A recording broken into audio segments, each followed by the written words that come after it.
Hey, what's happening, folks? Let's get everything switched over, and I need to do a little bit of sound checking here because it's been a hot minute since we've done one of these. So let me get layout switched, and we will get started.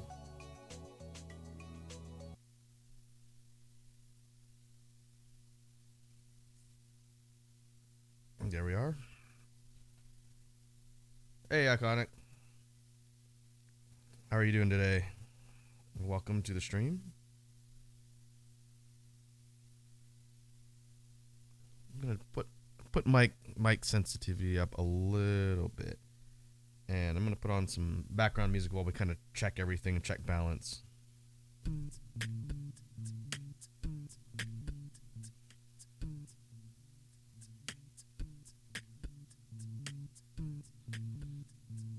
I'm just putting on a simple loop I did while I was getting everything loaded up.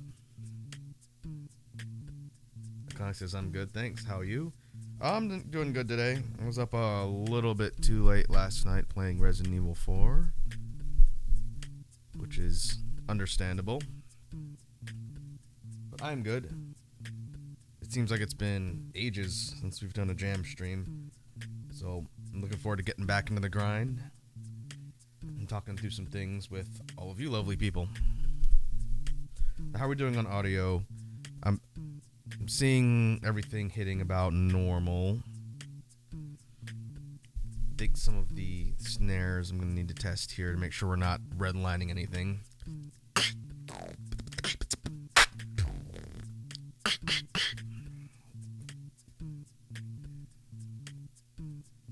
think it's alright, but I'll keep an eye on it. If I need to adjust anything, I'm sure people will let me know.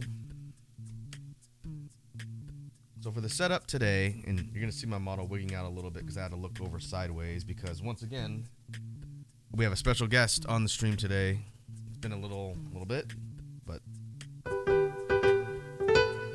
Synthesizer-kun is back. And so I haven't quite decided how I want to structure the BGM stuff for today, but chances are we'll be doing a bit more kind of marathon freestyle experimenting with stuff with the synthesizer, and I'll have to think about how I want to bring back in commentary and stuff, since like we've talked about before on many streams ago, when I'm doing beatbox stuff and talking to you folks regularly, I have to use the boosts on my mic so you can hear me. But when I have the synthesizer and I do any sort of input from it, I have to turn my boosts off, otherwise it puts that fuzzy distortion over everything, because the mic boosts that are boosting my speaking mic is boosting the inputs from the synthesizer because it's coming in through aux. And so I got to be a little bit careful whenever I'm recording stuff with the synthesizer not to have my boosts on. But you're going to hear me messing around with some new commands and some new techniques we've been playing around with recently. So I can't even put the boosts on because those input slots are being occupied by different effects now. So I don't think it'll be too big of a deal, but I'll have to kind of switch things on and off to kind of explain what I'm doing. So it might be jumping back and forth a little bit, but I think it'll be okay because we've done it in the past. Whenever I do stuff, I want to make sure I'm explaining all the things that I'm plugging into the loop and tinkering around with so it makes sense for people watching. But yes, synthesizer will be part of the BGM brainstorming for today. So let's go ahead and take the sample background music off. I was looking at my loop station at all the files on it, and we're on file 88 of 99, so it is almost full. I'm going to need to clear it all off and make some space soon, which won't be a big deal, but that means I'll have to go in and record a bunch of the jam stream tracks we've done. There's a lot of them. I have to go back to the archives, in fact, to figure out which one is which, and I wrote the names down. And so probably, depending on how much time I have with all the other stuff going on, I need to do that so I can have those tracks collected and then get them edited for a BGM 3.0 release, maybe summer. There's going to be some stuff coming out relatively soon that I've been talking about for music. And so you'll be seeing some more news involving all that stuff relatively soon.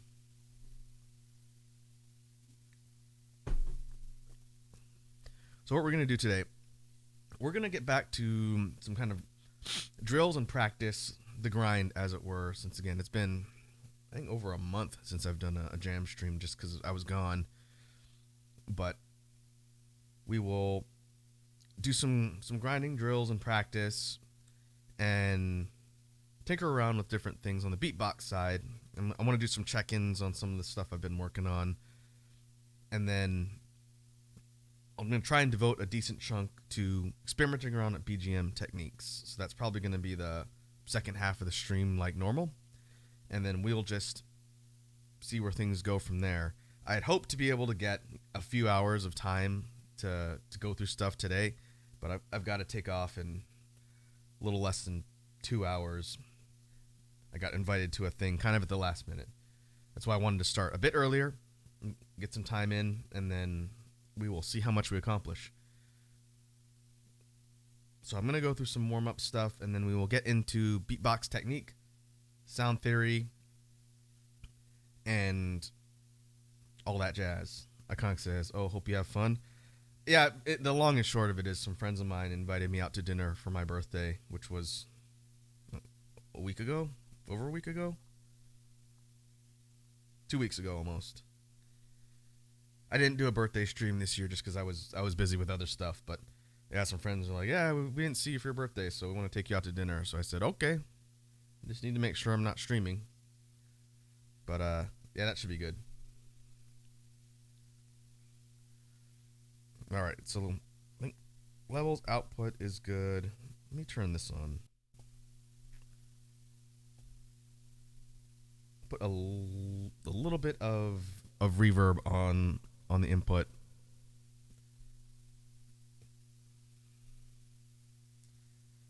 Iconic says, happy birthday. Sorry I was late. Oh, no, you're fine. I don't talk about my birthday ever. And unless you, like, look at my Twitter profile, which is, I think, the only place you're going to see it, it's usually pretty under the radar unless I do a stream about it, so you're all good. I don't like to think about getting older because I'm already very old. But I do appreciate it. All right. So let's run through some warm-up, get the blood flowing, and jump into things. And again, let me know if I need to tweak anything with the audio.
that was actually that was actually a little bit tricky to try and do staggered like that.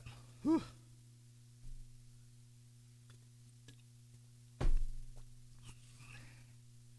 One thing we need to do on one of these streams, maybe the next one, especially if I can chunk out a decent amount of time for the kind of beatbox theory stuff, we need to try and push the freestyle record again. I thought about doing it today, but I'd rather focus on the BGM brainstorming stuff a little bit later.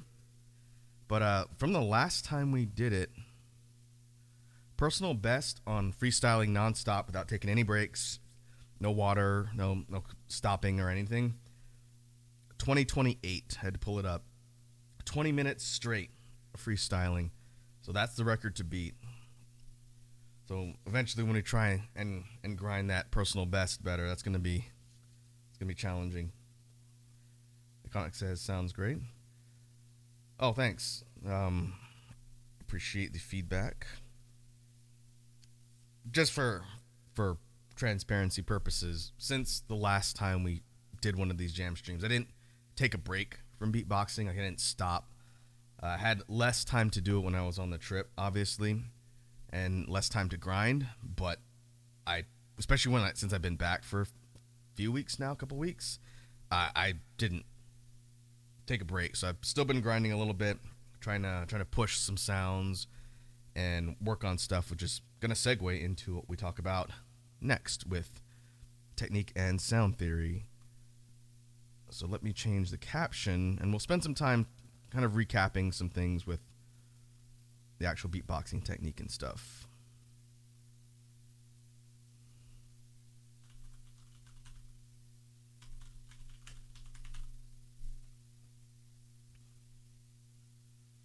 There we go.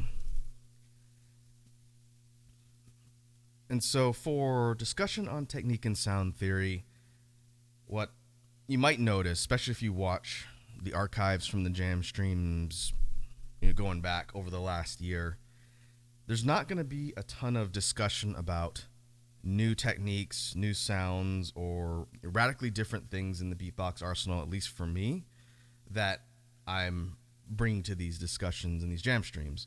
And it's not because I don't want to learn new things or feel like I've learned enough, because that's never the case. For an art form like beatboxing, from any sort of perspective, skill or musical or whatnot, you can never learn everything. There's always something you can refine, tweak, experiment with, all that stuff. And, no one wants to be static. And the pros out there that have been doing it for a decade plus years have always spent time pushing forward their skill set and experimenting. And I feel like I'm in a similar boat at a much more micro level because I haven't been doing this that long. Thinking back, I think I've only been doing beatboxing for about 4 years now. Let's see, I think I started in 19. Yeah, I think it was spring of 19, so we're at about 4 years now in spring of 2023. Kind of hard to believe it's been that long. And I definitely think I've improved, haven't gotten worse. That would be terrible. But of the things I've learned and have been trying to perfect, there are things I still want to progress further with. So I'm the type of person who needs to kind of focus and dedicate time to what I'm practicing and working on. And if I take on too many new things, I won't get good at anything. It's just like when you have too many hobbies and you want to be good at all of them, but you don't have enough hours in a day to spend time on all the hobbies. So instead of having 2 or 3 that you're really good at, you have like 12 that you're pretty okay at. Beatboxing can be kind of the same way, depending on how much time you have to spend on practicing. And if I had time to spend 5 hours a day practicing, then I could definitely learn a lot more quickly, but everyone's busy. Everyone has lives. And so that's why you haven't seen a lot of incorporation of new techniques and new sounds, more working on the sounds that I have and trying to get better with those, with the exception of inward bass. That's the biggest new sound that I took on learning in the last year. And that was goal for 2022, was to learn the sound and get better at it. And the goal for 2023 is to build the proficiency and get even better at the technique so that I feel comfortable using it in beats. You don't hear me using inward bass in any of my beats because I don't feel like I have good command over it. I can get the sound to come out, and especially when my voice is warmed up, I can get it to resonate. It sounds like a bass, but I can't do it on command quickly, and I don't have a ton of versatility with inward bass. So I've been grinding that a lot off stream and in my own free time, trying to, again, progress it, evolve it, and get it better so that I can integrate it into the sound set more readily like all of the other basses that we have. And so hopefully you'll start seeing that creep into things more and more as I get better with it. But it's a very long-term developing sound. I think I mentioned that when we were talking about the mechanics of how inward bass works, how to do it, how to learn it. Of all the ones I've ever picked up of techniques, that's the one that has sort of the most graded learning curve as far as steepness goes. Once you get the technique and you know how to do it, it's not hard, but getting it to be controlled and powerful takes a lot of practice. And every beatboxer who teaches has said the same thing because inward bass is very popular and one of the most sought after techniques for people who are just starting out, and it is definitely not a beginner sound. Like I've recommended to all of you folks who hang out here, if you want to get into beatbox and you want to learn basses and techniques for giving you like a heavy sound, starting with inward bass is kind of like learning how to sprint a massive marathon before your body is conditioned to run. You can do it, but it's much more difficult to master a skill when you don't have much of a foundation. And some people do that. People can learn via tutorials and everything and get the technique, and you can learn in any order. And there's no set rules that say you have to start with these, sounds when you're starting beatboxing because everyone starts differently. But as far as ease and getting a skill set together, if you start with the really advanced stuff before you have a good grasp of basics and the more simple techniques, it's going to be more difficult. And a lot of the beatboxer pros stress starting with basics first. Start with basic sounds and rhythms, percussion instruments that if you're new to music in general, let's say you're a teenager who's trying to get into beatboxing and you don't have any background in music or music theory or whatnot, you can go for like the complex technicality patterns and learning how to do the complex basses and techniques. But if you can't keep time, you can't keep a rhythm, you can't hold consistent tempos, and you don't know how to construct things, you'll know techniques, but you won't be able to apply them too well. And so this is not really a soapbox for me, but when I've talked to people who said, that stuff that you can do is really interesting, if I wanted to learn, how do I do that? My short answer is, well, here's how you do the technique, but you have to kind of build a foundation so you can use it. And I think that's fair advice. Whether people take it or not, it's up to them. They're going to learn how they're going to learn. But if you start simple and work your way up in complexity like any sort of skill, that will make things easier. And so the same thing goes for the bass techniques. There are simpler kind of building block techniques you can learn that are going to give you more of a foundation and make it a little bit easier later. But it took me a long time to learn inward bass. That's the one I struggled with probably the most. The other elusive technique that I'm trying to learn, I haven't been devoting as much training time recently, but that loose click roll, the cousin to the regular click roll, what sounds like I haven't done a click roll in a while, but the loose one sounds more like a kind of like a flapping, oscillating sound. The best way I can describe it, kind of like the clicking noise the Predator makes in like a roll. The regular click roll, the tight one, functions really well as a bass sound, and I need to use that one more because it's pretty powerful and you can do it in conjunction with a lot of beats because it doesn't use your lips, it just uses your tongue. But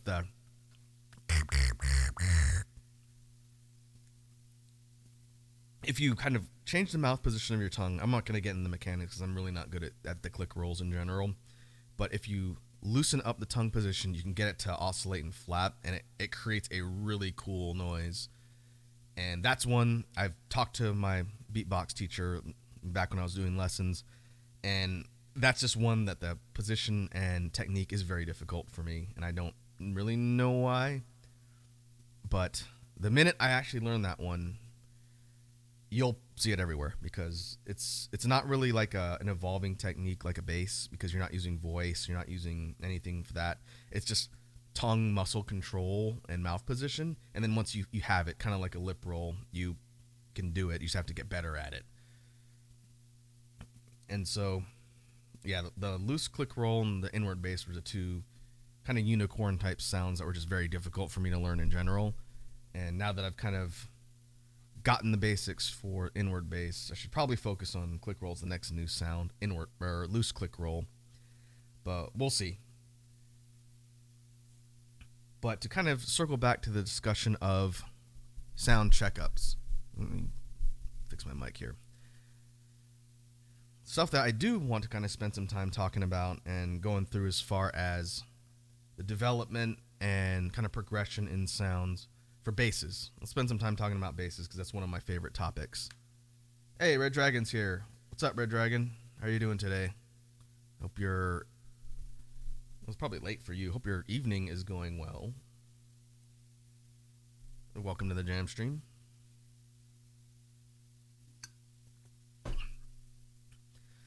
But for basses and bass techniques, the one that I feel has been slowly improving incrementally, because the longer you work on a technique, the slower the progression is going to be, is vibration bass.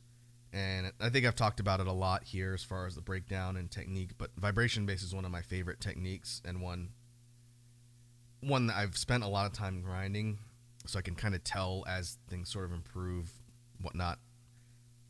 Red Dragon says, doing okay, thanks. Only 10 p.m. here. How are you all? Oh, I'm doing good. It's been a busy weekend. Not a lot of downtime. I was telling Iconic that I was up a little too late last night / this morning playing Resident Evil 4, but I'm definitely still enjoying my time with that game. On stream, I'm playing through the game on normal. Off stream, I'm playing through it on hard, and hard is difficult. I was doing the cabin scene from the village last night, and it took me probably about 2 hours to beat. Didn't go in super strapped, but without getting into the details, it was very difficult. I was working on that for so long that I got through it. But yeah, that game's awesome. I think I'm streaming tomorrow. Haven't set the schedule for next week yet, but we'll be looking at Resident Evil next week for sure at the beginning of the week, I think. I gotta see. I have to kind of plan around work schedules and the like, but yeah, we're gonna be going through that game more on stream as well. But yeah, what an experience. So going back to the idea of vibration bass, as kind of a recap, because we haven't talked about it in a while, of the sung throat type basses, the outwards sung type basses that use your vocal cords and your throat, the basic building block technique for bass a lot of people learn early on, throat bass, which is done by kind of tightening the vocal cords and getting that distortion by forcing air through them in a kind of a controlled manner to get the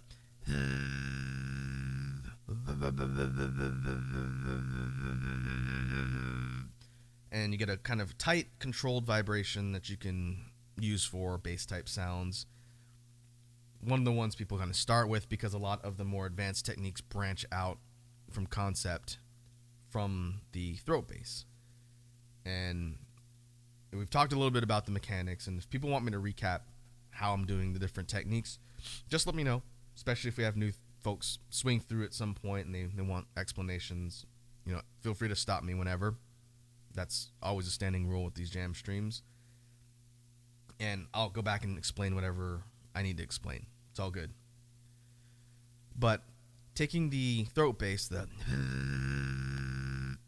and dropping it in pitch and register into the lower end eventually causes it to transition lower into the throat to get more of a resonance with the vocal cords as it drops in that lower register for a lower pitch. And that's how you're getting vibration bass, which is more of a rattle and resonation with the vocal cords because you loosen them up as you drop lower to get that sound lower. So the sound goes from, and then I'm just going to drop it, and you'll kind of hear when it switches over, it goes,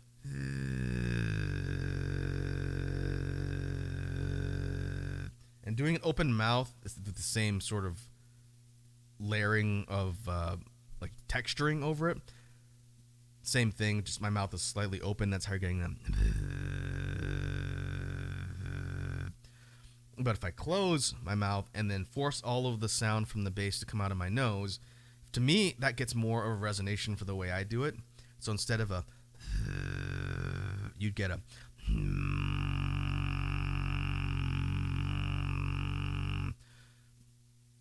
and so to cover the lower end of the spectrum on sound for a throat type of bass, vibration gets you that lower end, and it gets a heavy, resonant kind of bass sound, and it's really handy for doing things like drops, anything that requires that low end.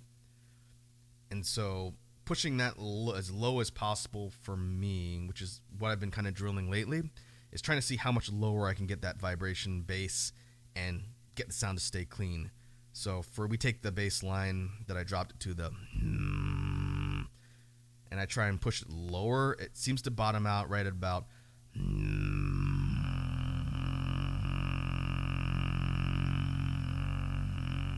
and I couldn't tell you what note that is. It's low. It's probably like a low G or something.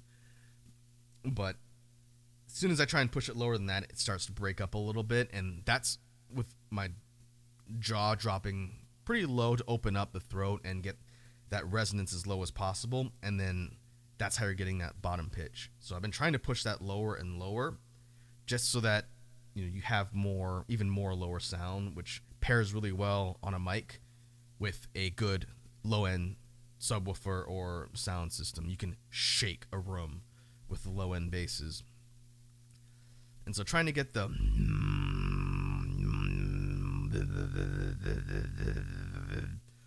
for the vibration bass has been what I've been kind of pushing and drilling lately. But another one that I don't practice enough, that I'm trying to parallel the kind of low progression on the external basses, is vocalized chest. And the vocalized chest bass, it sounds pretty similar to vibration bass, but you're getting more of a breathy growl because it's done using the chest bass layered with a sung note, just like a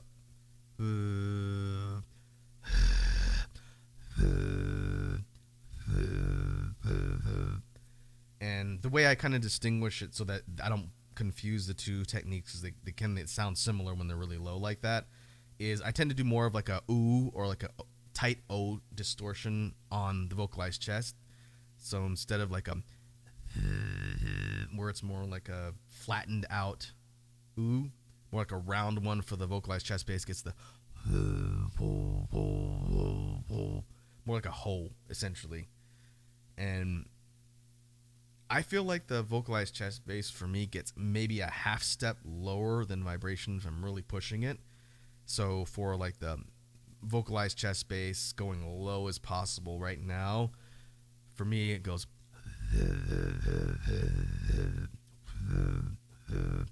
it's a little bit faint, and again it starts to break up a bit, but the to me gets a little bit by a hair lower than the vibration bass. It's close. So if I was going to do something that really drops in pitch for a song drop or anything that's going to require really low outwards tones, the vocalized chest bass is probably going to be my go-to for now, but I want to push vibration bass lower so that I have options. And I could be able to transition from between the two or use one or the other and have them be really distinct and not sound like the same type of noise. And that's difficult because I can't really do vocalized chest bass with my mouth closed. It would sound like it's sounds like a vibration bass because I'm used to doing my vibration bass with my mouth closed, so you get that resonance automatically and it rattles. It's not supposed to rattle like that for vocalized chest bass. It's supposed to sound really more kind of round and clean, like the. It's supposed to sound like not kind of staticky and distorted like a vibration bass. And so, without getting into the weeds on all the technical aspects, trying to push both of those sounds in different directions so they don't blend together is what I've been working on. And so one thing I've been practicing is trying to do different, more rapid bass tones as part of a rhythm instead of just sustained, just like notes, because that's all fine and good in a vacuum, but you're not just going to be doing routines or patterns where you're just doing a you might, but chances are you're going to be working it into a rhythm and tempo and getting it to follow some sort of progression and change notes too. So for vocalized chest bass, doing just like a real simple EDM or electronic beat to get in the habit of making the sound come out and then changing like the pitch while maintaining the actual technique itself, you might get something like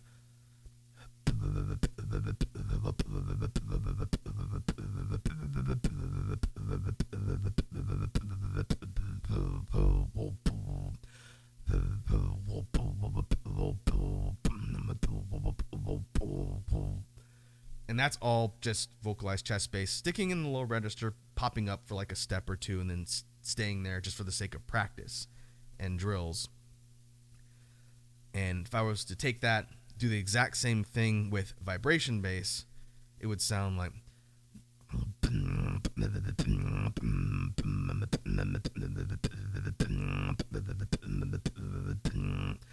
and the easiest way for me to distinguish them is having the vibration bass come almost exclusively out of my nasal passage, out of my nose. And so when you hear, you guys can't really tell just by what my model does, but when I do a vibration bass like this, like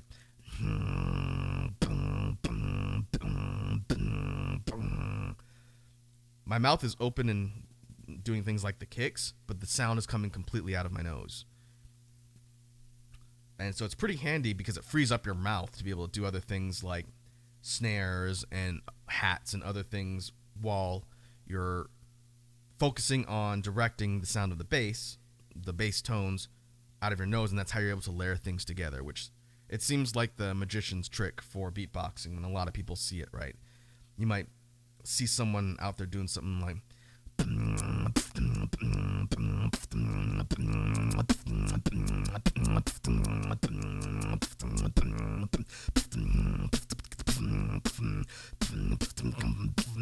and to a person who doesn't know beatbox technique, they might say, how are you putting all of the sounds together at once? And the simple answer is you're having different sounds coming from different spots in your mouth. So, the bass sound, again, vibration bass, is all coming from the nose. It's hummed. The kicks, hats, snares are all using lips and no air power at all, just mouth pressure. For like the PF snare, the loose lower PF snare than the more powerful, higher pitched breathed one. And then the kicks and hats or hat type instruments, it's all again using your mouth and lips and none of your air and voice, and you're splitting the effort. And I got a hydrate from Iconic. I'm working on my smoothie from lunch.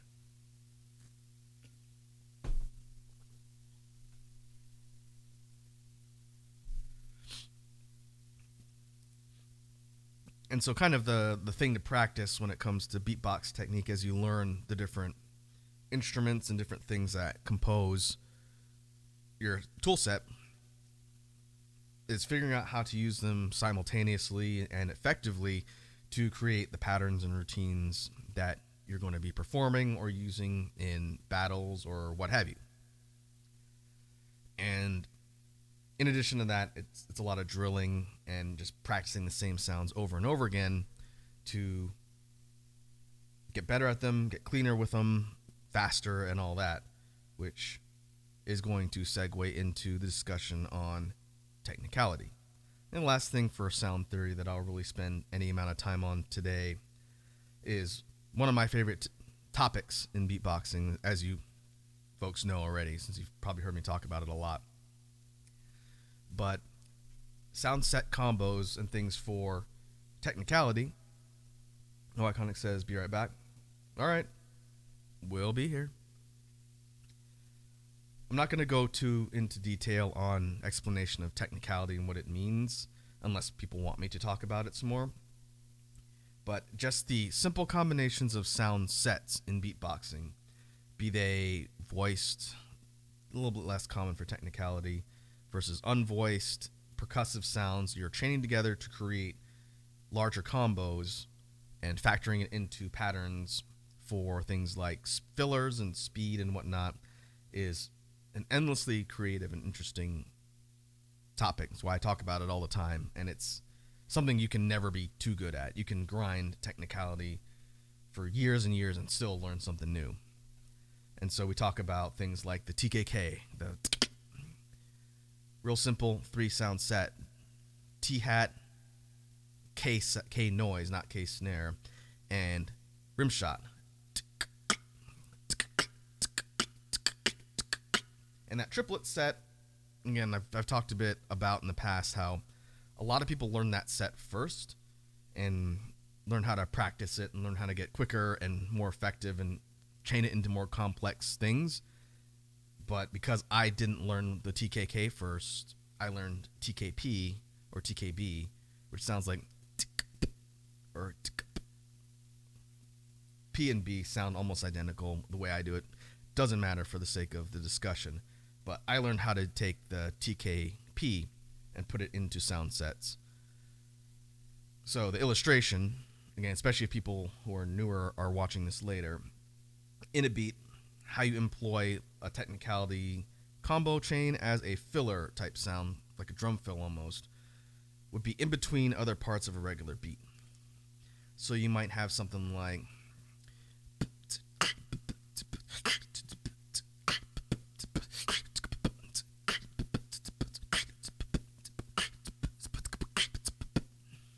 and so the triple part just slots in kind of where it fits to create transitional combos between different parts of the song or rhythm or what have you.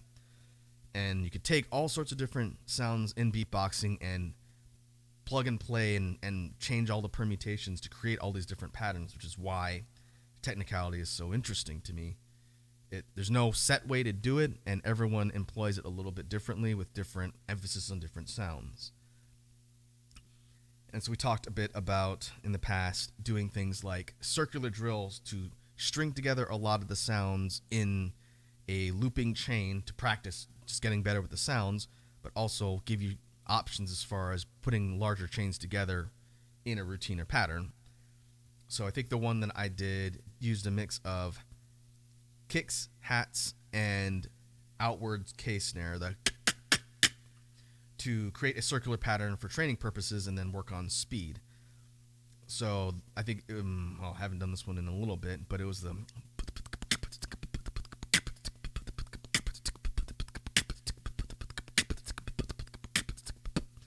and it just kick, TKP. Well, I haven't written this one out in a long time. Kick, TKP, kick, outward K, something like that, and it loops over and over again. So slow, it goes.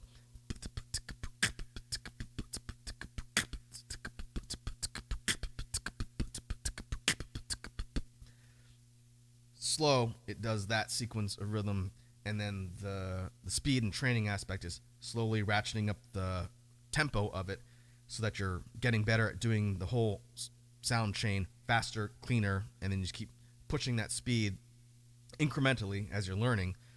And so it starts with that, and then you speed it up to where, let's see, how fast can I do it now?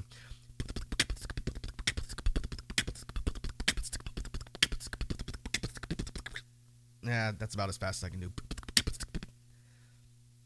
And then the thing we talked about, the plug and play aspect of technicality, is you start switching out different parts of the chain as you're doing it with different sounds, keeping the same rhythm and that circular practice pattern.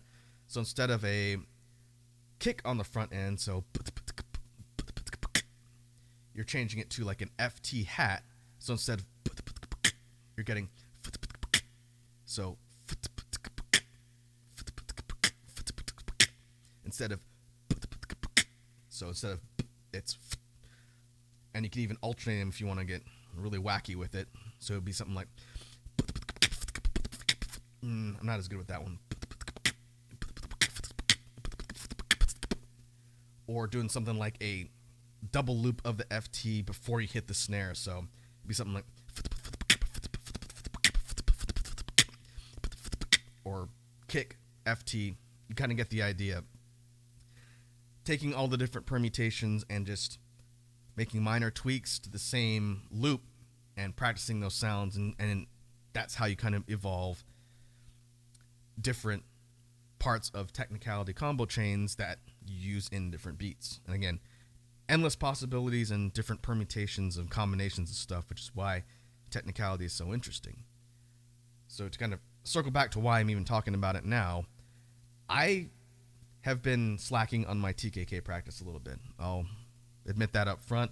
I do practice it a lot when I can, but I need to focus on it a little bit more because I'm getting sloppy with it, and I'm not getting forward progression with the TKKs when I should be for how long I've been practicing it. But again, for the doing that just back-to-back triplets in a row, I can do pretty consistently. That's how you get that. For me, it's easier to go TK, K, TK, TK, TK, TK.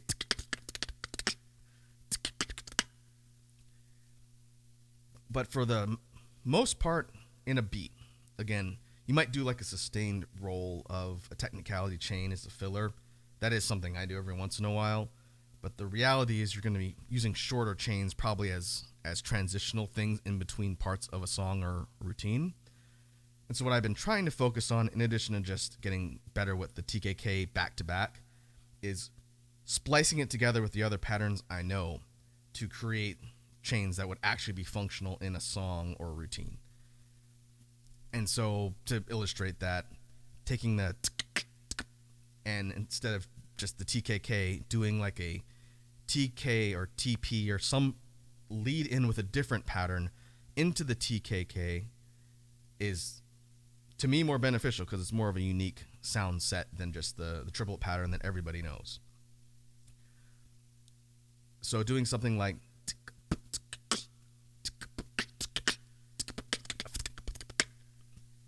where you're doing a lead in from something else and then kind of splicing in that rhythm gives it more kind of a unique sound. And so let's say you had a 2 set of triplets for the TKK where it was just, but instead of the first half being the TKK, you did something like TKP, TKK, something like that. So it would sound like, there we go. Double back to back, or so again, it's subtle variations to give yourself options and not get stuck in a rut, as it were. And one of my favorite sounds that I use that's a little unique to, I guess, my style of beatboxing. It's not unique in general. I didn't invent it, but it's not something I hear a lot, is the zip hat, which is one of my favorite and I consider a signature sound. I didn't invent it, but I don't see people use it. In fact, I've never seen anyone prominently feature the zip hat in a pattern or routine. I'm sure people have done it and know how to do it, but I just don't see it often. And I really would like to talk to more pros and pick their brains on whether or not it's just a thing people know about or it's just not common. And so the zip hat sounds like something zipping through the air really quickly, hence the name. But using that in technicality is pretty handy because you could do something like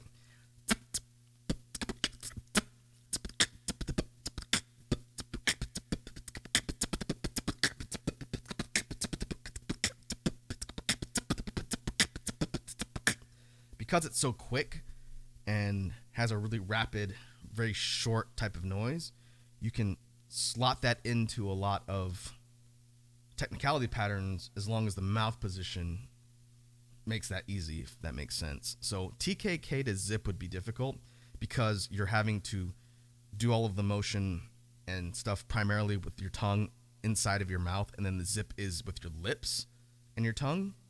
So you could do something like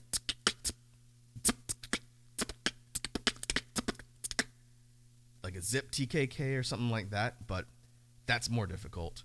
For me, doing like a TKP with the zip is easier because it's more lips. Obviously, you have to use your tongue for things like the T and the K, but the TKP, the P or B at the end of that chain is ending in the same spot as where the zip happens, which is just your lips. So doing something like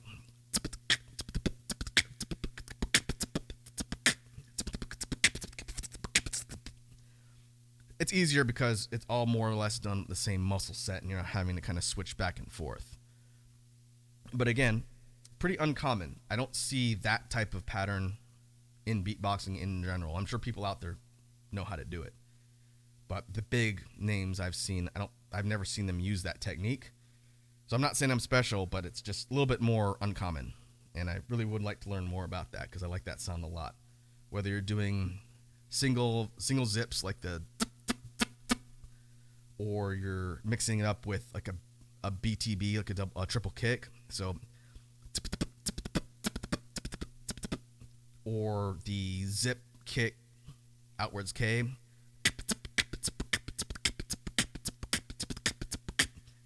Just not really commonly heard that much.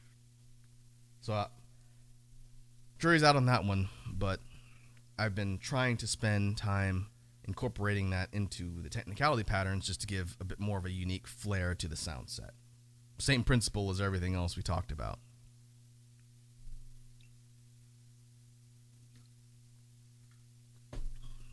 All right.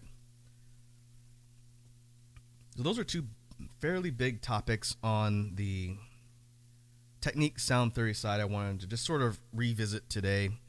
We'll probably be going into greater depth in the future on upcoming streams as far as if I have any epiphanies or learning moments that changes the technique, or the very least kind of like a check-in.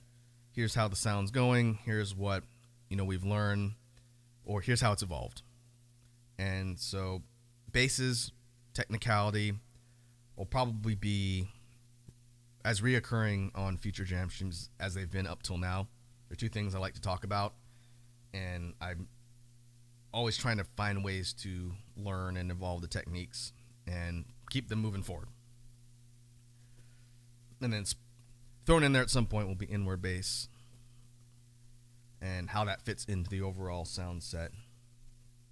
Soon, it'll get there eventually. I just have to keep grinding. So I think from here, I want to devote the rest of our time to working on BGM. And looking at the clock, I've got a little less than an hour or so left of time. So let's transition to BGM brainstorming and mess around with some ideas on loop plus Synthesizer-kun. And I've got everything set up here by my machine. This is the jank setup that I've mentioned before. And to give you folks an idea, I think I posted pictures on Twitter of this months ago. But on my desk, I have my tablet, my main monitor, which has my webcam for my model, and my mic right next to my face. The loop is right below me on the table. So if you see me with my eyes closed, it's because I'm probably looking down at the loop. The synthesizer is plugged in via aux, but it's perpendicular to me. So it's at my left hand here, directly to my left, facing perpendicular to my table. And so I have to look over at it sideways in order to see what I'm doing. So if I see my model just bug out, it's because I'm looking away from my camera. And that's the only way I have to set everything up now, just because I have limited space in my streaming room here. But we can still use that to our advantage and use the tools that we have at our disposal for the loop. So what I'm going to do is kind of like we've done in the past, where it's more of a experimenting session with the BGM. I'm going to start putting some ideas for things together and messing around with techniques. And I have to turn my boosts off again on the loop in order to use certain inputs and effects. And as a result, I'm going to have to go back and turn them on to talk. So rather than do it step by step like we do it just the straight up loop by itself, I'm going to probably mess around with some things, and I'll have to toggle things back and forth. So if I try and say something and I forget to turn my boost on and you can't hear me, just let me know. I'm going to try and keep the playback kind of medium so that I'm not having to shout over the playback of the track. But doing it this way will allow me to incorporate stuff from the synth and kind of play around with stuff, because I've got some ideas I want to tinker around with that have been really interesting as far as the BGM techniques. So go ahead and get started, and we'll see what we come up with. And then if I don't do a lot of talking while I'm constructing stuff, once I have it sort of composed in the loop, I'll turn everything back on, and then we'll kind of reconvene to talk about what I put together at length. And so I'm not just going to be silent, but I have to turn my mic boost on and off. So we will figure that out. So the first track, I think I want to do maybe a mid-tempo electronic type song. Maybe if we have time to do two, I can do a higher energy electronic type song and maybe a more down-tempo mellow chill one to contrast the styles and music types. So first let me change my caption.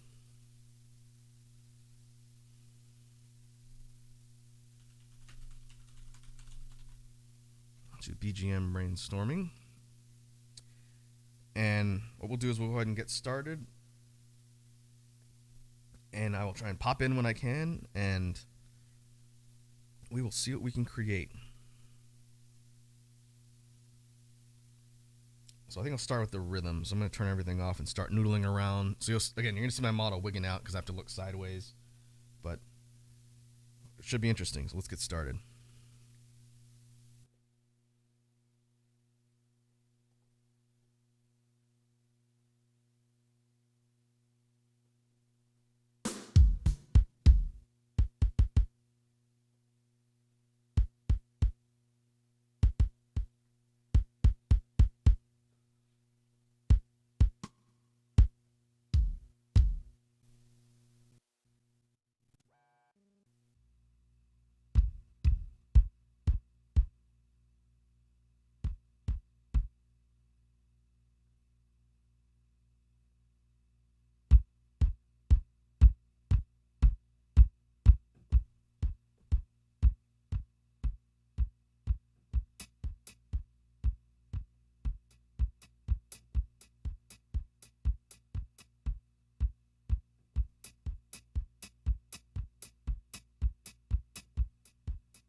All right, we got kind of a pretty simple electronic kind of dance beat going. I might play around with adding some additional layers of the percussion. But this is the kind of tempo we're going to stick at, and then I'm going to move on to bass.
Let me turn everything back on so I can talk real quick. So what we've got here, and I'll go through a full breakdown of what I've done at the end once I've got everything compiled. But we have a simple electronic kind of bass instrument run through a rapid slicer, which is how you're getting the really choppy noise, which I've been messing around with a lot, and it creates a really cool sound, especially for electronic stuff. So we got kind of like a heavy, kind of ominous type sound. We'll see if it ends up evolving that way. But let's go in for the melodies and high ends with some strings. I think strings and maybe some other type of synth noises. So let's see what we can come up with.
kind of feel like we need a middle section of the strings, maybe octaved down a couple steps of the same progression of chords on the strings, so that's not just high, it's like mid too, but not as low as the low end of the bass.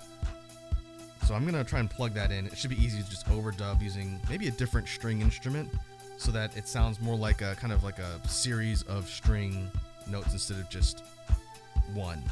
So let's mess around with that. I've got one open track left, and we'll see if I can come up with something to kind of put together. Then we'll talk about the overall track once I'm done.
make sure all my mic boosts and stuff were on again.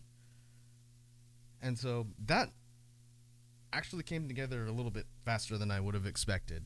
But the techniques I've been messing around with the slicer and things like delays and things to just add kind of a rhythm distortion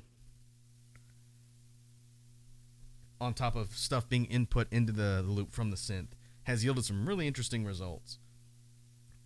And so to kind of talk through what I constructed as I was working through the ideas for the track. So again, we started with, I'm going to keep the playback right around here so it's not too loud. But basic kind of electronic techno beat.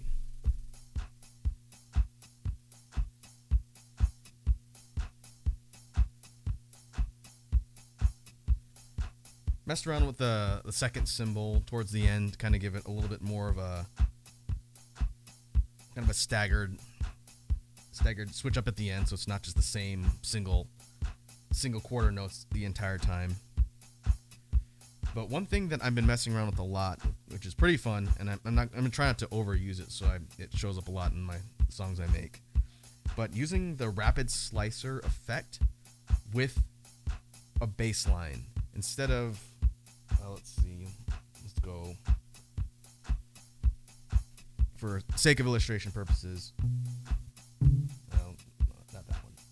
Or synth bass. A synth bass for an electronic type sound.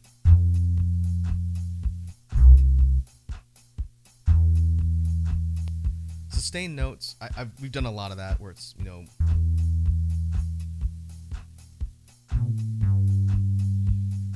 this is kind of the melody that I played around with for this song.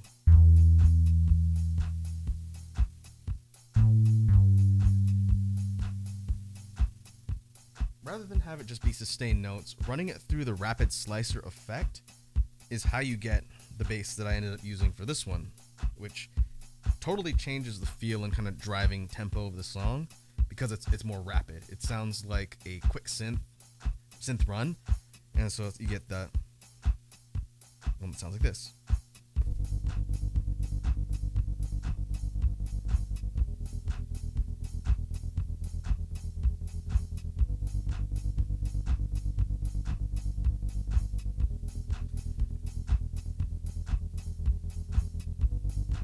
And it seems like, which slicer is this?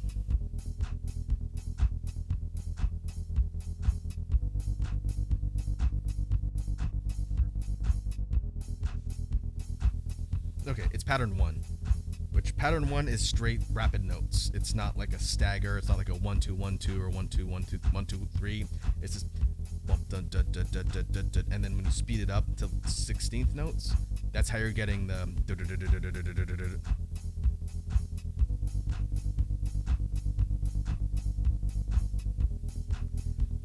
But I like the way it has that rapid tempo, and it's feeding into the rest of the track to give it kind of more of like a faster bouncy feel, even though the overall tempo of the track doesn't change. This is BPM 119. It's not super fast, but having that kind of rapid bass line just gives it a different kind of feel when contrasting with the rhythm. So I've been messing around with that type of technique a lot, and it yields some cool results. And so we kind of ran most of the things through the rapid slicer for this particular beat. So we bring in the strings on loop track 3. We get no slicer on this one. This is just straight notes.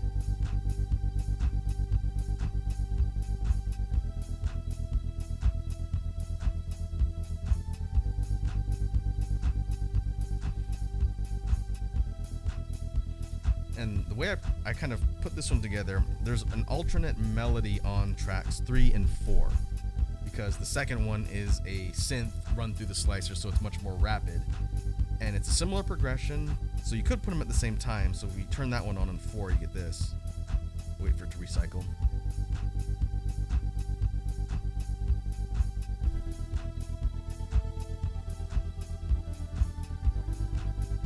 The movement or the note progression is different, so I would use this as an alternate between 3 and 4, not have them both at the same time. So if we turn both off, think about how we would be slotting it into the actual performed song. We'd probably do some sort of transition and then bring in number 4 with the moving rapid sliced melody.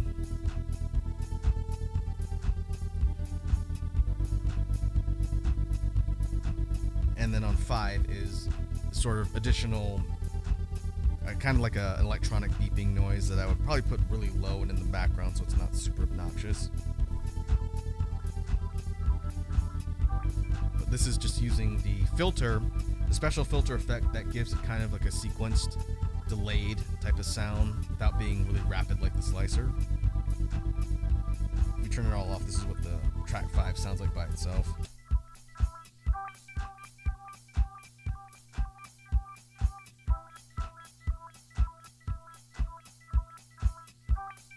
I kind of like the idea that this is like a signal beeping, but kind of lowered in the background so you're not hearing it at the forefront. So with both the bass line and number 4 up.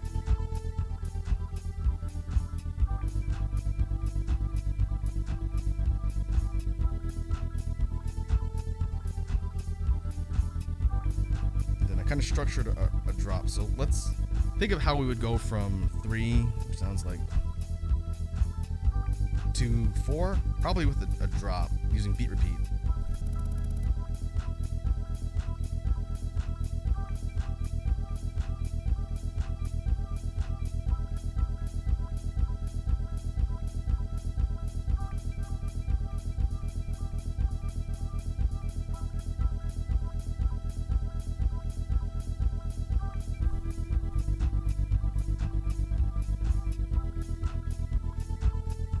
We have to time it so that it's actually cycling when the track 4 would come in, not like at the tail end like I did there by accident.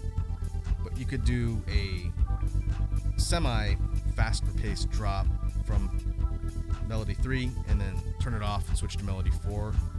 And so you have different parts of the song, and then the beeping can come in and out. It doesn't need to be playing constantly. I think that would get annoying after a while.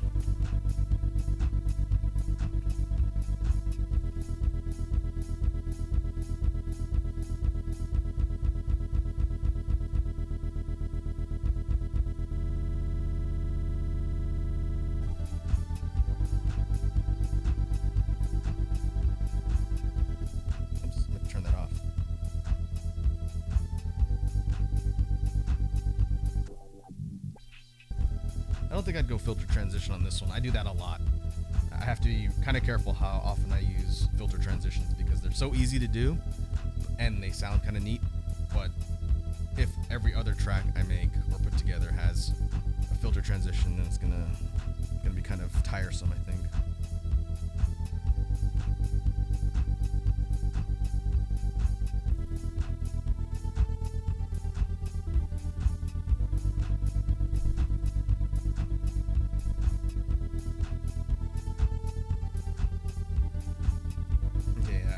Accidentally hit overdub on 4 and it put like a little blip in there. I don't want that.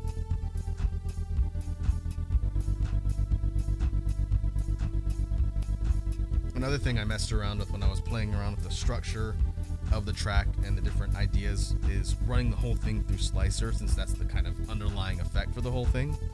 So if we put the whole thing through an eighth note slicer, it would sound like.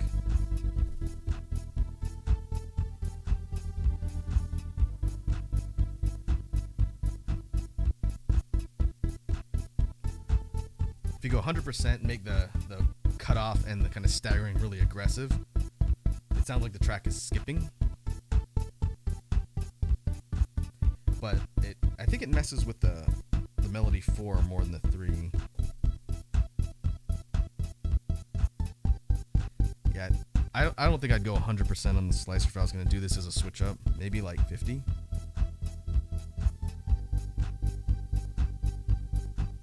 Like 50 or 60.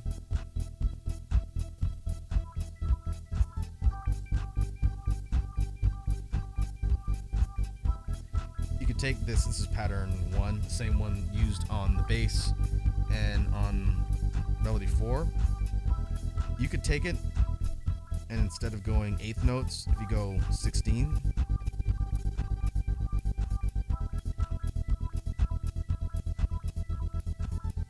I think while it does make it faster and gives it kind of like a speedy chopped up sound, I think it's too fast. You start to lose a lot of the notes and it gets muddy.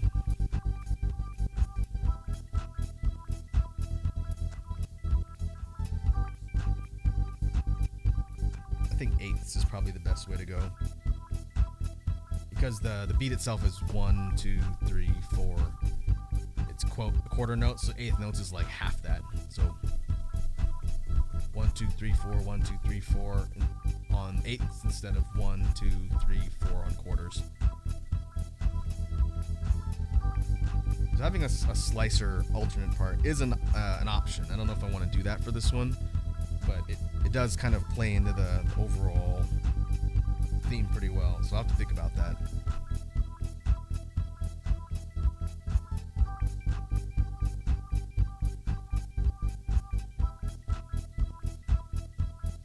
You could even use that as a transition. That's a possibility too.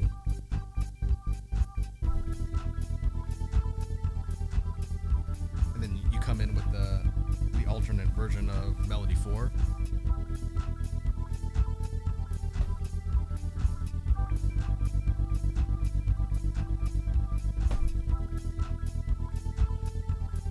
I'm thinking how the track would outro.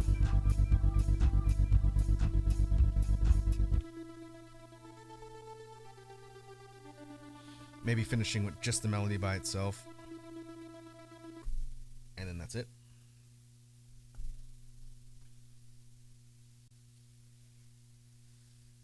So that was that one. Interesting results. Again, the ideas kind of fell into place nicely on that one. That doesn't always happen when I'm doing these on the fly. But that style and a lot of those types of techniques and rhythm and melody kind of versions is very similar to what you're going to hear in Far Future Days, the electronic BGM pack that's coming out hopefully by May. I don't have a definite date because I'm still working on getting all of the assets together for the full release, but that's the one of the two that I put teasers up for online on Twitter, and that kind of vibe, that electro vibe is what you're going to see in that particular release. I'm pretty excited about it. That one and Neon Night Lounge I think are going to be a fun set of releases. And if the artists I worked with are cool with doing a release stream and having them both on, then we'll do that kind of like we did for Lost Kingdom, where we go through compilation video and I can talk through the music side of the process and the artist can talk through the concept process on art. So we'll see how that ends up shaking out. But for the rest of our time, let's just do one more.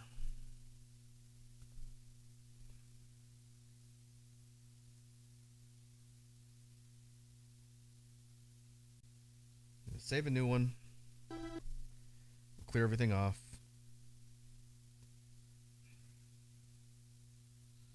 Save it as blank. And let's switch the vibe from a faster, more rapid, electronic, kind of dance-ish type beat to something a bit more chill. So probably slower tempo. I'd like to get back kind of into learning how to replicate sounds from the trip-hop style, because it's one of my favorite genres of music. So let's mess around with something like that and then see what we come up with, and then that should take us to the end. Hopefully this doesn't take too long. So let's see.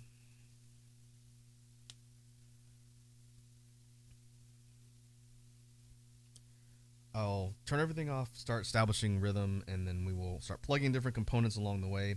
And if I feel like I need to chime in with anything, I will turn the boost back on and talk through it. If not, we'll wrap it up at the end and see what we came up with.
save everything here, and we will talk a little bit about this one before we wrap up for today.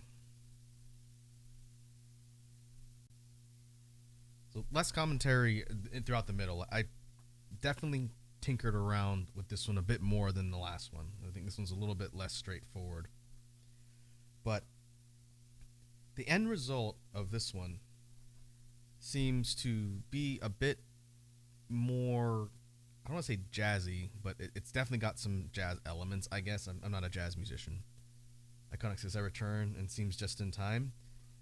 Yeah, I don't know if you popped on to hear the actual track, but we're going to go through it right now, the one I just finished kind of putting together. In contrast to the one before it, I wanted to create something that was a bit more down-tempo and kind of trip-hop inspired.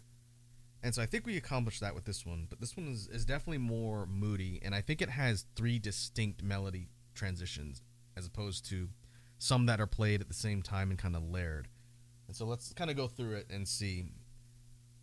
So first, we have a really slow, kind of methodical beat. And this one took a couple swings to get what I wanted, and I bailed on the second cymbal, and it kept coming in just off, and eventually I said, forget it, I'm not going to put it in. But the main tempo,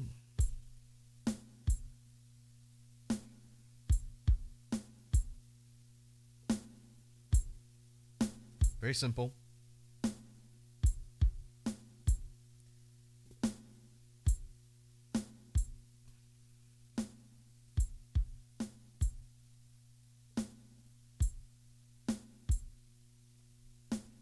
Now we bring in the bass.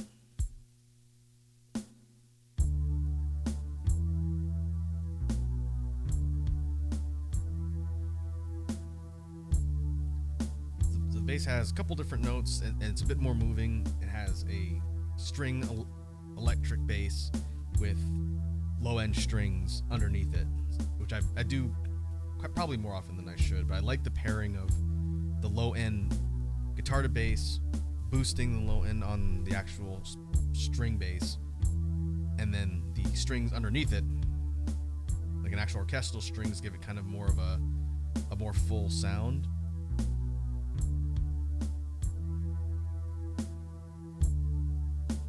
Again, keeping kind of a moody vibe.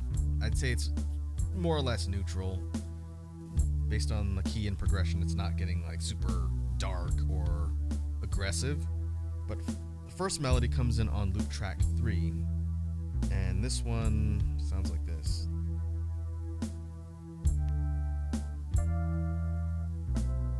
Simple 3-chord electric keyboard.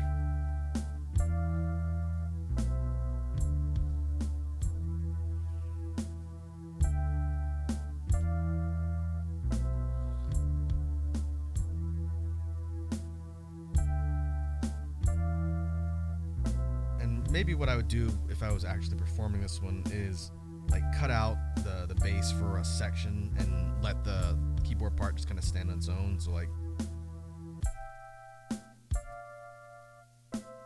and then we bring in the next part. We have some nice this is alto saxes. This is a longer melody.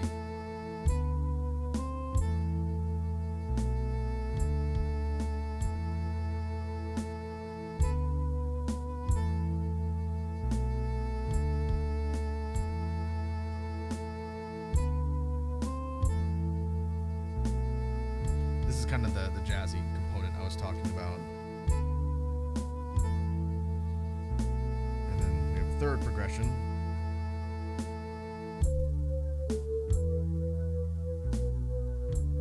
This is kind of a filter distorted flute.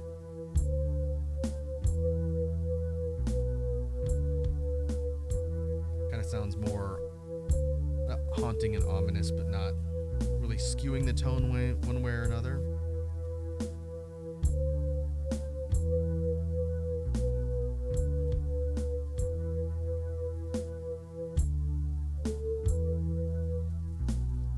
Thinking of the distinct kind of melody switches for this one, unlike the previous one I did, and Iconic, I can jump back to the last one so you can hear it before we wrap up. the last one is very different compared to this one. I like the idea that the progression is going to go melody 1, some sort of transition, like maybe a dropped out bass for a bar, and then switches to melody 2, and then maybe we could do filter transition for something like this, and then have that segue into number 3, and then that plays out throughout the song, and then the repeat starts over from the beginning.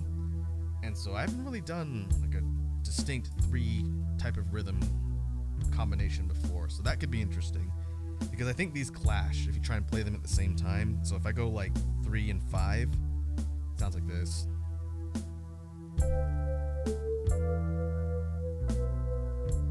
This one probably could pair okay and then be alright, but there's different rhythms to the progression. It's different notes, so I think it clashes a little bit. If we did 3 and 5, or 3 and 4, again, it sort of works, but you have the melodies competing with each other. They're kind of bouncing off. I think if the track 3 only had 2 notes instead of 3, or 2 chords, you could mix it with this one and it'd be fine. Because on 4, it's doing 2 in the beginning and then it's looping around.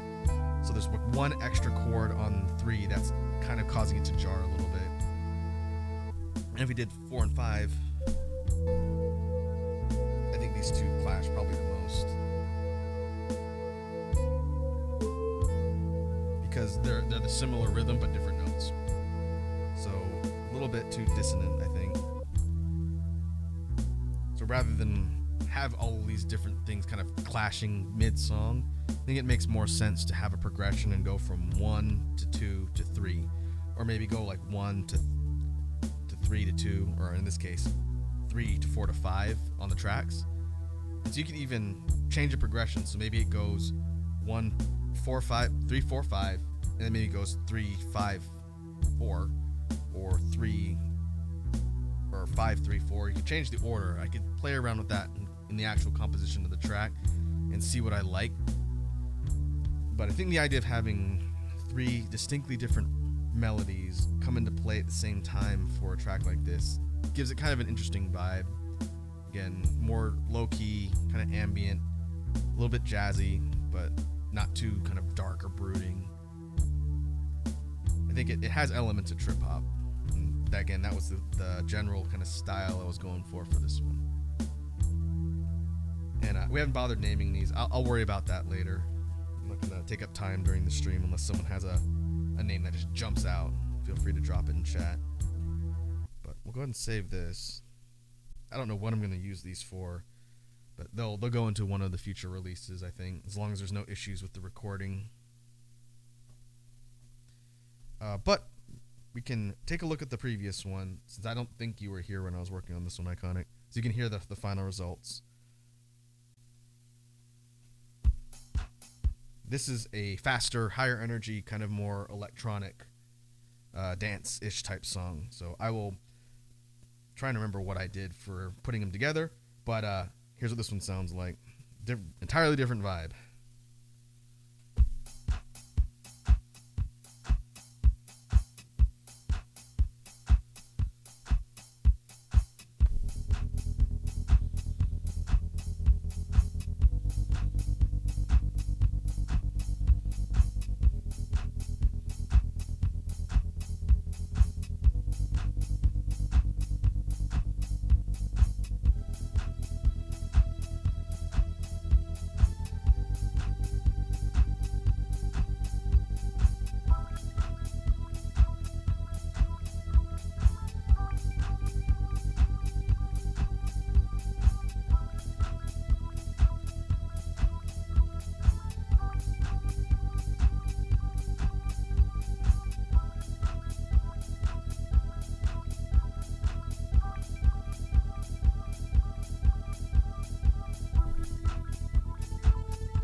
And so that was that one. Again, different vibe. Iconic says kind of gives me like a merchant shop sort of theme. This one to me sounds like some sort of like underground labyrinth, like maybe in a city, like some sort of like RPG dungeon that's in like an urban city underground. That's what it sounds like to me, especially when you think of how the main melody changes, because there's two. There's the string one,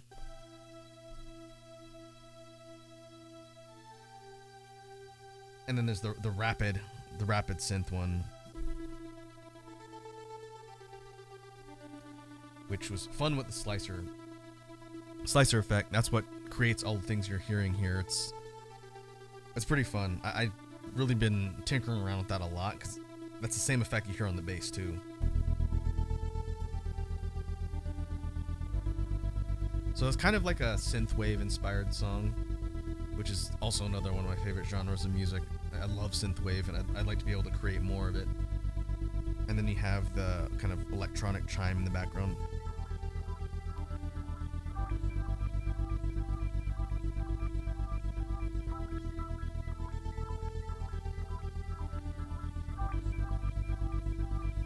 And of course the beat.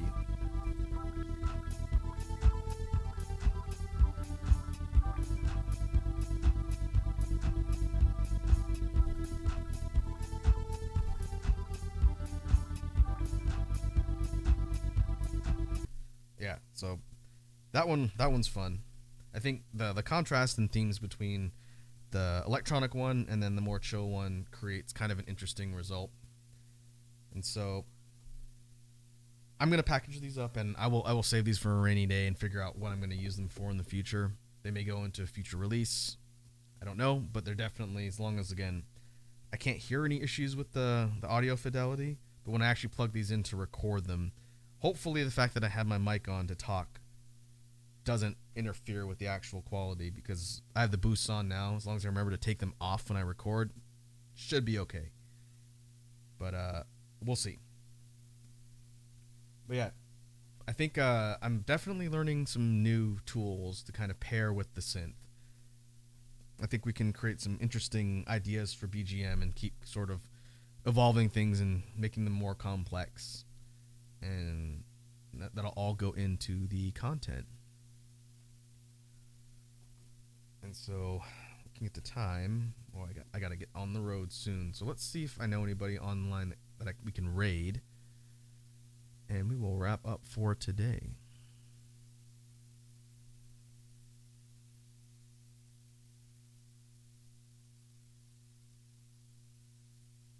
Well, let's see. Oh, I gotta hydrate from Iconic. I'll get some water. Let's go raid an art channel. I haven't raided in a while. Mr. Purple Yam. I don't know what he's working on today, but it's pretty chill, dude. Create some interesting art. So let me cue this up, and we will go ahead and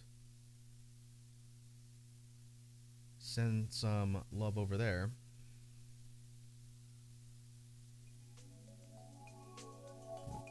Let's go to outro, not loading screen.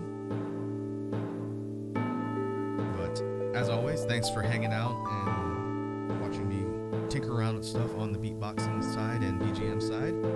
As always, appreciate you folks and your input. We will get back together next week, maybe tomorrow. I haven't figured it out yet. The stream schedule will go up before I go to sleep tonight. It might be late because I'm going to be out for a bit. But we will be back again next week as usual. So with that, I will